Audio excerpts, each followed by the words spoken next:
Hello and welcome everyone. In this video, we will look at an extension of the Gauss elimination method, which is called the Gauss-Jordan Elimination Method.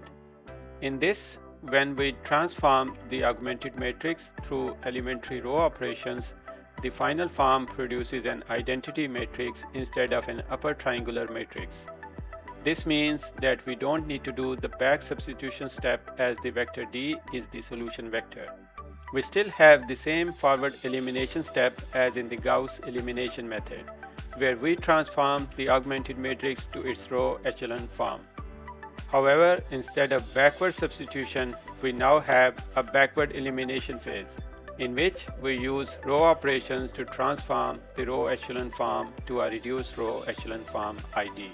In this case, the elements of D vector represents the solution vector. Let's see how we can implement this method in Python. We write a Gauss-Jordan elimination function. It takes the coefficient matrix and the output vector as inputs.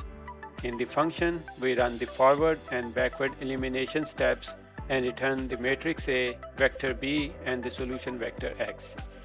The forward elimination method is the same as described in the Gauss elimination video. Here we only wrote it inside a function for repeated use. If you haven't seen the Gauss elimination video, I'll place the link in the description. Please watch that for details on how forward elimination works. In the backward elimination, we start with the last row and convert the diagonal element to 1, and then convert all other elements in the same column containing the diagonal to zeros. We then move to the row above and repeat the same process for all rows. After this loop, the matrix A becomes an identity matrix and B represents the solution vector. Let's see how we can solve this curve fitting problem using the Gauss-Jordan elimination method. The entire code remains the same as in the last video where we import Gauss elimination function from utils. Here we import Gauss-Jordan elimination function instead and use it on line 24.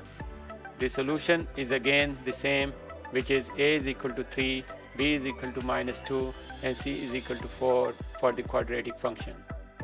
And we get the same graph of this function passing through the 3 given points.